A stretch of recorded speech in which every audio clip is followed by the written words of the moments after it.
So hi to everyone, this side is Varun Sharma. मैं और प्रशांत भैया फिर से आ गए हैं एक नए पॉडकास्ट को लेके अपने यूट्यूब चैनल इंजीनियरिंग वॉइस पे। तो इस पॉडकास्ट में मेरे साथ मेरे दोस्त रवि है, जो कि एक डिसेंट सी कंपनी में विद डिसेंट पैकेज के साथ प्लेस्ड है। तो आज का पॉडकास्ट में फिर से सेम क्वेश्चन चलेगा कि किस तरीके से इन्होंने प्रिपरेशन कर रखा था और किस तरीके से जो प्लेसमेंट हो रही थी, जो ओए राउंड हो रहा था, किस तरीके से इन्होंने टेकल किया। ये सारे क्वेश्चंस और सारा आंसर्स आपको इस पॉडकास्ट में मिलने वाला है। तो एक वीडियो स्टार्ट करने से पहले एक छोटा सा इंट्रोडक्शन रवि जी से लेते हैं।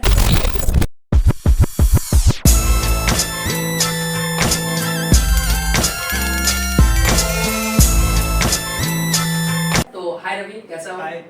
तो एक बढ़िया। छोटा सा प्यारा सा इंट्रोडक्शन मेरे पब्लिक को प्लीज। तो जैसे वरुण ने बताया कि मेरा नाम रवि है और हम लोग जो है वो क्लास 11 से फ्रेंड्स हैं। एक ही जगह से हम लोग हैं, एक ही कोचिंग में पढ़े हुए हैं और फिलहाल तो मेरा ब्रांच सिविल है और O9 में हम प्लेस्ड हैं एंड दैट्स ऑल। ओके, सो प्रशांत भैया। तो भाई O9 में तुम प्लेसमेंट लियो, कैसा फील हो रहा है तुमको? मतलब इतने रिसेशन के बाद भी प्लेसमेंट लेना, और वो भी O9 जैसी कंपनी में, जो कि एक रेप्यूटेड कंपनी मानी जाती है अभी के टाइम में बहुत ज़्यादा ही। तो कैसा लग रहा है? हाँ राइट, एक्चुअली रिसेशन तो है और कंपनीज बहुत कम विजिट कर रहा है। जैसे अपने कॉलेज में ही डेटा एनालिस्ट का बहुत कम कंपनीज विजिट किया है, तो ऐसे में प्लेसमेंट इज लाइक या बूम कर दिए हैं। हाँ, तो कैसा फील हो रहा है आपको? It's good. एक्चुअली क्या है कि डेटा एनालिसिस का प्रिपरेशन अच्छा था, तो अंदर से ये था कि हाँ हो जाएगा, तो बस हो गया। नहीं तो फिर सो ऑफ कैंपस एंड ऑल। तो मतलब स्टार्टिंग फेज में तुमको इसी फेज में जाना था, इसी से रिलेटेड, या या फिर तुम एचडी वगैरह के लिए भी? तो मैंने फर्स्ट ईयर में ही डिसाइड कर लिया था, फर्स्ट सेकंड ईयर के आसपास, कि मुझे data analysis and consulting field में ही जाना है एंड उसी का प्रिपरेशन किया। तो मुझे मेरे माइंड में क्लियर था कि ना एसडी में जाना है ना कोर में जाना है। Okay. डेटा एनालिस्ट की जो कंपनीज आएगी, कंसल्टिंग की जो कंपनीज आएगी, उसी में अप्लाई करना है। तो ऐसा भी तो हो सकता है कि एचडी की कंपनीज वगैरह आई नहीं यहाँ लगी उतना, बट एचडी की ज़्यादा आती। अभी तो रिसेशन चल रहा था, क्या पता एनालिटिक्स की कंपनी ही नहीं आती, तो उन केस में तो क्या करना पड़ता, कोर ही करते फिर? नहीं, मेरा माइंड में क्लियर था कि हमको इसी फील्ड में इंटरेस्ट था, तो प्रिपरेशन में हम उसी का किए थे कि मुझे पता था कि 2-4 कंपनी भी आएगा तो मैं ले लूंगा। अच्छा, तो कितने नंबर का इंटरव्यू ये था तुम्हारा, मतलब जो O9 में हो रहा था? ये 3rd नंबर था। 3rd नंबर पूरा? पहले वाले भी सारे एनालिटिक्स के ही थे? हाँ, इस बार एक्चुअली हुआ क्या कि एनालिटिक्स से ज्यादा कंपनी आया नहीं है। शुरू में तुम्हारे डिलॉयट, मतलब जैसे प्रोगडीएनए वगैरह आया था, तो वो बहुत स्टार्टिंग में आ गया था। उस टाइम तक उतना ज्यादा था कि हाँ अच्छी कंपनीज आएंगी। उस टाइम लगा नहीं था कि ऐसे हालत खराब होने वाला है। तो उस टाइम प्रोगडीएनए और तुम्हारा ट्रेडेंस जब आया तो लगा कि हाँ कंपनीज है, अभी आएगा अच्छा खासा। तो दैट्स उस टाइम लगा कि चलो ठीक है यार, 1-2 कंपनी स्किप करो, अच्छा कंपनी अच्छा पैकेज में लेना है। फिर डिलॉयट आया, तो डिलॉयट जो है पैकेज उसका डिसेंट है, लेकिन क्या है कि अच्छा कंपनी है। तो फिर लगा कि चलो इसमें बैठो, उसमें ओए निकला एंड इंटरव्यू में तुम्हारा थोड़ा दिक्कत हो गया and it's matter of time. उसके बाद फिर तुम्हारा जेडएस आया, जेडएस में भी ओए निकला और उसके बाद फिर उसका एक और राउंड निकला एंड देन उसमें भी थोड़ा दिक्कत हो गया। देन तुम्हारा ईएक्सएल आया। ईएक्सएल में क्या था कि इस बार उन लोग का हायरिंग कम था, तो ओए ही उसका नहीं निकला एंड देन फिर O9 में बैठे, उसमें फिर हो गया। एक बहुत ही अच्छी कहावत कही जाती है कि आपको जहाँ जाना होता है, या आपका जहाँ लिखा होता है आपको वहीं जाना होता है। बात तो सही। तो इसका O9 में ही लिखा हुआ था, तो O9 में ही जाना था इसको। अच्छा, एक बात बहुत इंटरेस्टिंग लगी मुझे जानने के लिए कि तुम्हारा इंटरव्यूज जो इतना अप एंड डाउन हुआ, तो ये जो O9 का इंटरव्यू हुआ, इसमें और बाकियों में क्या डिफरेंस रहा? इसका एक्सपीरियंस थोड़ा शेयर करो हम लोगों से। देखो होता क्या है ना, मैं सबको बताना चाहूंगा व्यूअर्स को कि एक्चुअली होता क्या है ना कि सबका एक अपना स्ट्रॉन्ग पॉइंट होता है, ठीक है। और इसीलिए कहा जाता है कि अपना मेहनत करते रहो, लगे रहो, ठीक है। एक दिन होगा जो तुम्हारा दिन होगा। तो एक स्ट्रॉन्ग पॉइंट होता है, तुम कुछ भी प्रिपरेशन करो उसका एक स्ट्रॉन्ग पॉइंट होता है। अब क्या होता है ना, जिस दिन तुम्हारा दिन होता है उस दिन तुम्हारे स्ट्रॉन्ग पॉइंट से तुमसे क्वेश्चंस पूछे जाते हैं। हाँ, सही बात है। और जिस दिन तुम्हारा दिन नहीं होता उस दिन तो कुछ भी आ रहा है भाई, और आगे चला जा रहा है। उस दिन क्या होता है कि तुम्हारे स्ट्रॉन्ग पॉइंट से भी क्वेश्चन पूछे, बट तुम हो सकता है कि आंसर ना बता पाओ या कम्युनिकेट ही ना कर पाओ, जो तुम बोलना चाह रहे थे वो चीज बोल ना पाओ। ये चीज होता है। बहुत अच्छा। तो इसका इंटरव्यू प्रोसेस कैसा चला था, मतलब क्या क्या क्वेश्चंस पूछे गए थे जो कि तुम्हारा एंड से लगा कि हाँ ये सब पूछने चाहिए और ये सब पूछे भी गए, एनालिटिक्स से रिलेटेड क्या क्या हुआ था वही वगैरह में? तो जैसे कि मैंने बताया कि 2-3 कंपनी का इंटरव्यू तक चले गए थे और प्रिपरेशन अच्छा था, तो मुझे कहीं ना कहीं आइडिया लग गया था कि कैसे करना है। तो इंटरव्यू को बहुत बार बोला जाता है कि इंटरव्यू को अपने और घुमाना होता है। तो सीवी मैंने इस तरह से प्रिपेयर किया था कि हमको पता था कि कौन से बेसिक पॉइंट्स हो सकता है, मेजर पॉइंट्स जहाँ से क्वेश्चन पूछेगा। तो उसमें से था कि हम केस स्टडी वगैरह मेंशन किए हुए थे और केस स्टडी मेरा स्ट्रॉन्ग पॉइंट था। तो मैंने उसी में टारगेट किया था कि क्वेश्चन वहां से पूछे। हुआ जस्ट यही कि जैसे इंटरव्यू स्टार्ट हुआ, इंटरव्यू में पहले वही इंट्रोड्यूस करो एंड देन ही आस्क्ड कि O9 क्यों ज्वाइन करना है, एंड देन उन्होंने एक अच्छा सा केस स्टडी दिया। फिर उस केस स्टडी को मैंने बहुत अच्छे से सॉल्व कर दिया क्योंकि केस स्टडी अच्छे से प्रिपेयर किए हुए थे। तो एट दैट पॉइंट मुझे पता चल गया कि हाँ इंटरव्यूअर जो है वो लगभग खुश हो गया है। एंड देन फिर इसी तरह से कुछ एसक्यूएल का क्वेश्चंस पूछा, एक्सेल का पूछा, फिर पाइथन का कोडिंग वगैरह करवाया एंड देन इसी तरह से फिनिश हुआ। लास्ट में इंटरव्यूअर ने बोला कि you may get your name in the final list. अरे भाई, सो थोड़ा आइडिया लग गया था। फिर भी थोड़ा नर्वसनेस होता है।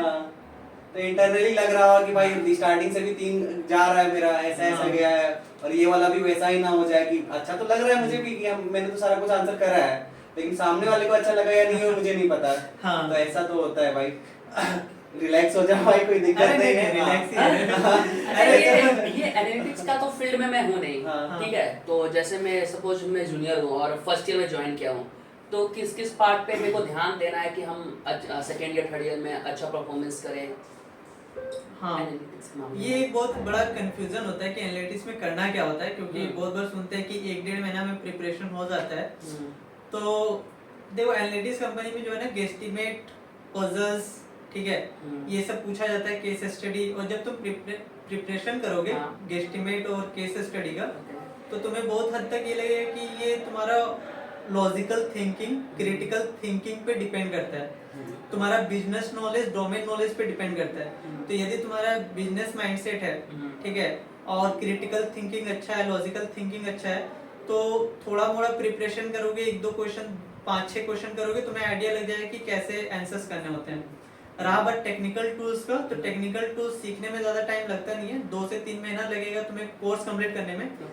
लेकिन मैटर कर जाता है कि तुम कितना अच्छे से प्रैक्टिस किए हो, ठीक है। जितना अच्छे से प्रैक्टिस किए हुए रहोगे, इंटरव्यू में उतना ज्यादा कॉन्फिडेंट रहोगे और आंसर कर पाओगे।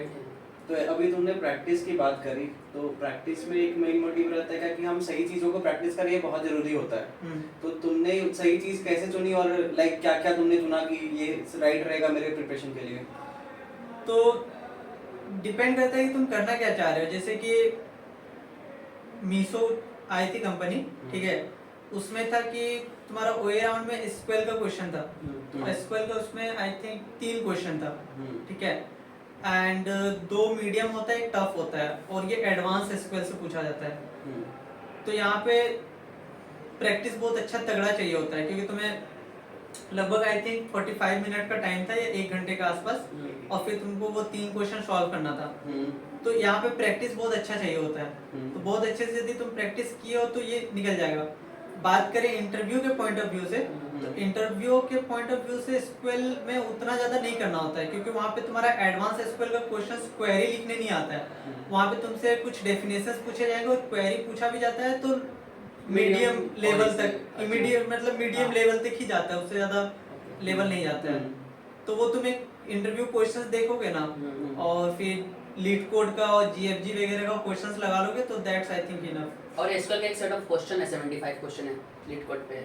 हाँ, that's enough. I think leet code कर लोगे तो काफी है, 20-25 क्वेश्चंस भी कर लिए तो आई थिंक। लीड कोड में जो तुम 75 बोले वो 50 क्वेश्चंस है। और 50 क्वेश्चन है। 50 क्वेश्चन तुम भी लगाए थे, हमको याद है। मैं नंबर भूल गया था। सेम जैसा डीएससी होता है ना एसडी में, वैसा ही हमको लगता है यहाँ पर एक सीक्वल होता है कि सीक्वल के कोड पूछे जाएंगे। सीक्वल के बहुत सारे क्वेश्चंस क्या होता है ना कि पेड होता है, तो यदि तुम्हें बाय करना है तो कर लो, otherwise free I think free 30-40 के आसपास अवेलेबल रहता है। और जीएफजी में तो मिल ही जाएगा। हाँ, उसमें मिल जाता है। हाँ, लीड कहीं एक सोर्स से करो, मतलब एक सोर्स से करो, 25-30 क्वेश्चन करो, उसको प्रैक्टिस करो, कम से कम 3-4 बार करना चाहिए, अदरवाइज तुम भूल जाओगे, ठीक है।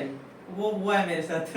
तो मतलब तुम सिर्फ पढ़ाई पे भी तो देखो एक्चुअली बात क्या होती है ना, हम लोग सारे कॉलेज लाइफ में सिर्फ पढ़ाई नहीं देखते हैं, सिर्फ प्लेसमेंट नहीं देखते। तुम्हारे साथ भी ऐसा हुआ हाँ। होगा कि सिर्फ प्लेसमेंट तो नहीं देखना है भाई, Right. कॉलेज लाइफ भी देखने की, क्लब्स वगैरह भी ज्वाइन करनी है, खुद भी एकेडमिक्स में अच्छा करना है, सीजीपीए वगैरह मेंटेन रखना है, देन जाके प्लेसमेंट भी देखना है, तीनों चीज साथ में। तुम ये तीनों एक साथ लेके कैसे चल रहे थे? हाँ, तो इसका जवाब क्या है कि कितने क्लब्स में हो पहले ये बताओ भाई। एक क्लब्स महीने में से तो है, सबको क्लब्स पता का है। बात करता है। तो बेसिकली सबसे पहले तो हम आवान टीम में थे, हाँ। ठीक है, एंड ड्रामेटिक्स क्लब है, ठीक है। तो उसको ज्वाइन करने के पीछे का मोटो ये था कि कॉलेज में जो है वो हेक्टिक, मतलब जब हम सुने थे कि कॉलेज लाइफ थोड़ा हेक्टिक होता है, ठीक है, तो कोई एक ऐसा क्लब चाहिए होता है जहाँ पे तुम चिल कर सको, ठीक है।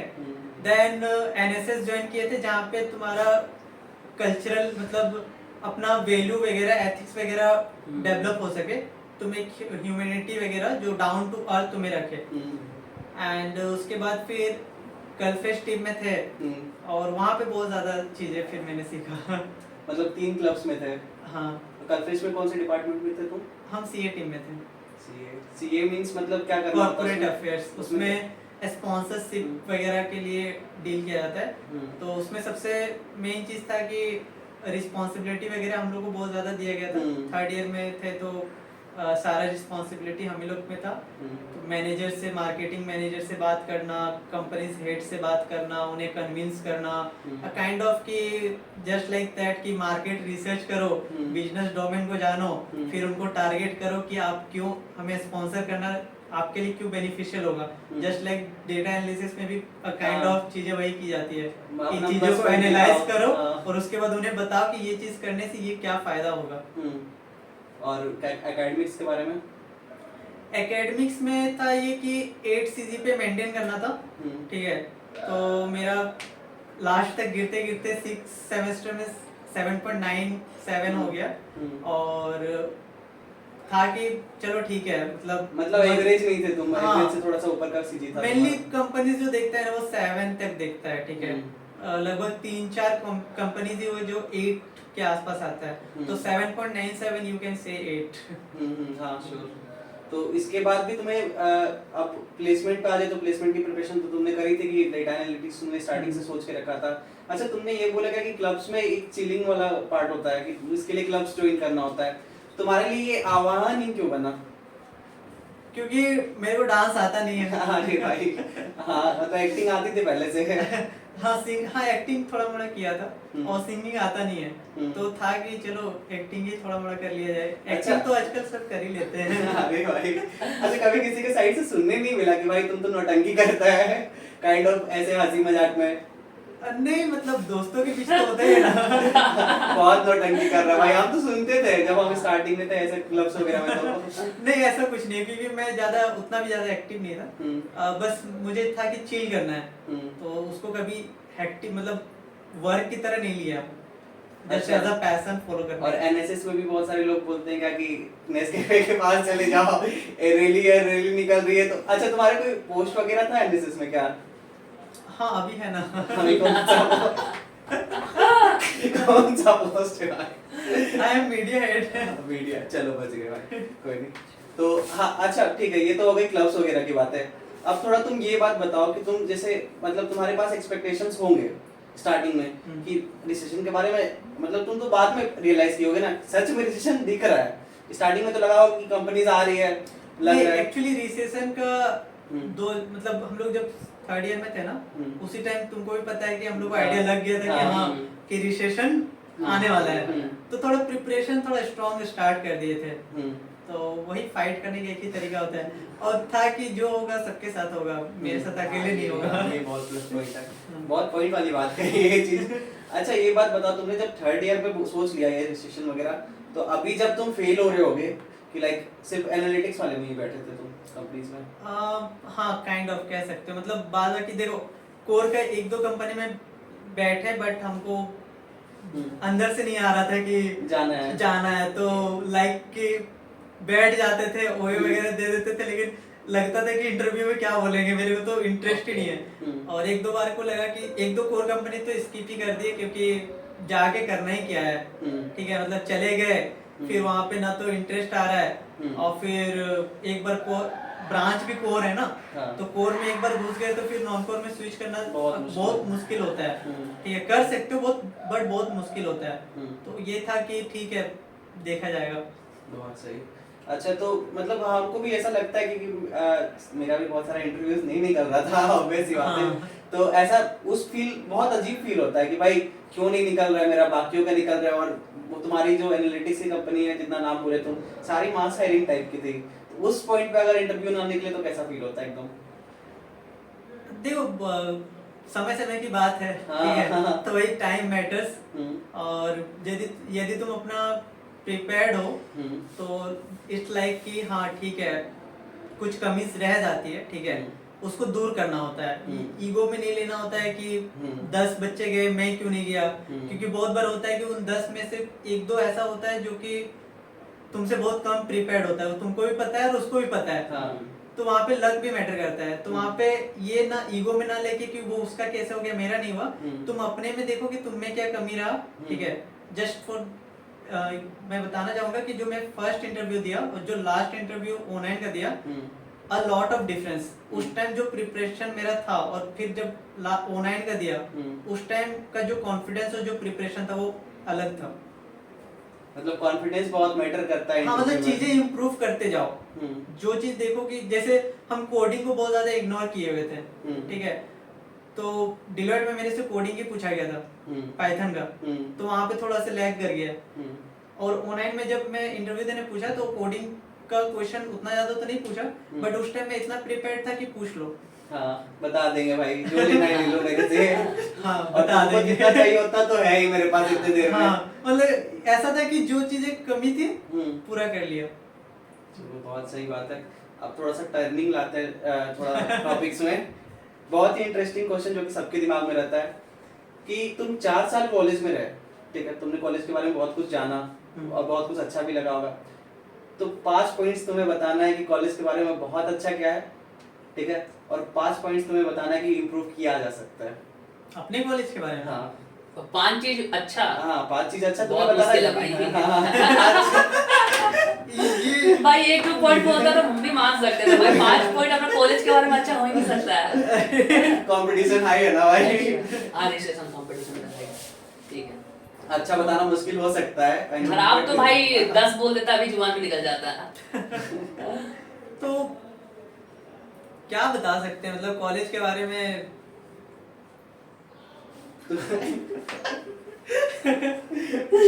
इसमें feel good about the college कि हाँ चलो एनआईटी जे साथ में आए तो ये चीज अच्छा चलो खराब से स्टार्ट करते हैं। हाँ, मतलब किस रिस्पेक्ट में बताना, देखो किसी भी एक बेंचमार्क लेना होता है कि एनआईटीज के बीच बताना है या ओवरऑल कॉलेजेस तुम्हें जितना भी एनआईटीज के लेवल की है। एनआईटीज में ओवरऑल जैसा होता है। तो एनआईटी जमशेदपुर, देखो एक चीज तो एनआईटी जमशेदपुर का अच्छा है कि यहाँ पे एक बहुत कोई सुनता है कि प्लेसमेंट अच्छा है, वाकई में प्लेसमेंट बहुत अच्छा है, ठीक है, मतलब और कॉलेजेस में प्लेसमेंट का हालत बहुत खराब है, बट यहाँ पे यदि देखो तो अच्छे खासे प्लेसमेंट हो चुके हैं। सिविल ब्रांच जिसको कि बहुत बुरा बोला जाता है, हमारे सिविल ब्रांच में 76 लोग प्लेस हो चुके हैं आउट ऑफ 100। तो प्लेसमेंट इज गुड हियर, ठीक है। दूसरा चीज है कि थोड़ा फ्रीडम यहाँ पे थोड़ा कम मिलता है, लाइक पहले था कि अटेंडेंस का लोड नहीं था, बट अब क्या है कि अटेंडेंस का थोड़ा कर दिया गया है कि 75%। तो वो चीज नहीं करना चाहिए क्योंकि बच्चों को थोड़ा टाइम कम मिलता है क्रिएटिविटी दिखाने हाँ का। पढ़ने के लिए। हर कोई इंटरेस्टेड थोड़े ना होता है कि जो चीज कर रहा है। लाइक बहुत सारे ऐसे बच्चे रहते हैं जो ऐसे फील्ड से आते हैं कि उन्हें बस एनआईटी में आना है, ठीक है, उसके बाद यहाँ पे आके वो अपना फील्ड चूज करते हैं। तो ब्रांच उनको कोई भी मिलता है वो ले लेता है, और ब्रांच का पढ़ाई उसको उतना अच्छा लगता नहीं है, तो फिर वो जो फील्ड में जाना चाहता है उसका प्रिपरेशन करने लगता है। फॉर एग्जांपल हम एनालिस्ट करने लगे, तुम एसडी का करने लगे, ब्रांच तुम्हारा मैकेनिकल है, मेरा सिविल है, तो ब्रांच से हम लोगों को कुछ लेना देना है नहीं, तो वो चीज थोड़ा मैटर कर जाता है। इसीलिए टाइम मिलना चाहिए कि एक्स्ट्रा करिकुलर एक्टिविटीज के लिए अपना जो पैशन है उसको फॉलो करे। एक अच्छा एक खराब बताया लेकिन चलो कोई नहीं, लोड नहीं देंगे इस बात पे। और तुम मान लो कि अभी तुम 2019 में हो, 20 तुम भी एक साल ड्रॉप ही किए होगे फिर यहाँ आए होगे। हाँ, एक साल मैं ड्रॉपर हूँ। हाँ, तो मान लो 2019 में हो तुम, तुम अपने कॉलेज लाइफ के बारे में कुछ सोच रहे हो हम्म। कि ऐसा कॉलेज लाइफ होगा, वैसा कॉलेज लाइफ होगा, देन तुम प्रिपरेशन कर रहे हो जेईई मेंस की, अभी तुम कॉलेज में आए हो, उस लाइफ को जी रहे हो, दोनों में डिफरेंस क्या है? क्या तुम सोचे थे, क्या एक्सपेक्ट किए थे, क्या रियलिटी तुमको मिला?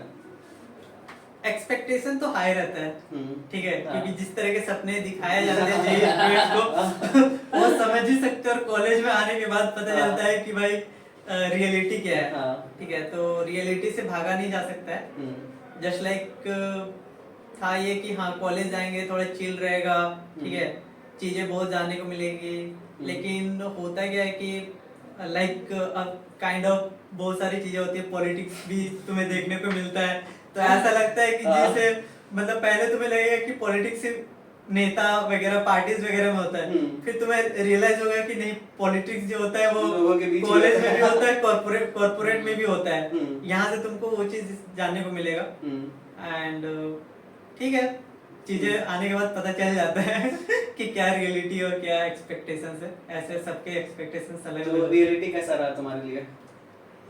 ज्यादा वैसा कोई डिफरेंस तो नहीं था, ठीक है, बट हाँ एडॉप्ट हो गया। कोशिश तो किए थे आईआईटी बम्बई की, लेकिन आ गए एनआईटी जमशेद। चलो ठीक है, बहुत अच्छी बढ़िया सी बात।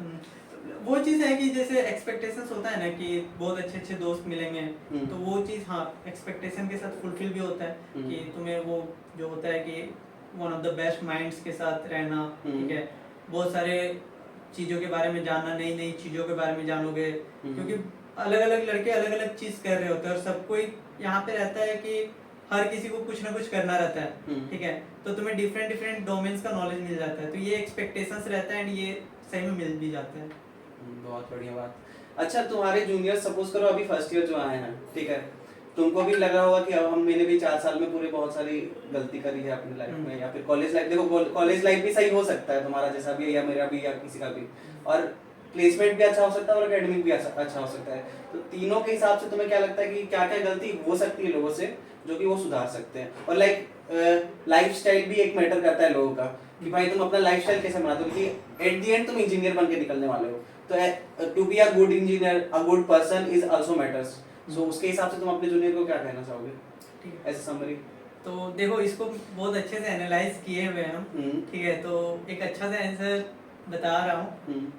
होता क्या है ना कि सब अलग अलग जगह से आए होते हैं, ठीक है, कोई प्राइवेट स्कूल से आता है, कोई गवर्नमेंट स्कूल से आता है, कोई विलेज से आता है, कोई शहर से आता है, ठीक है, तो अपने आप को पहले एनालाइज करो कि तुम्हारा वीक पॉइंट्स क्या क्या है, और उसके अकॉर्डिंग तुम वर्क करो।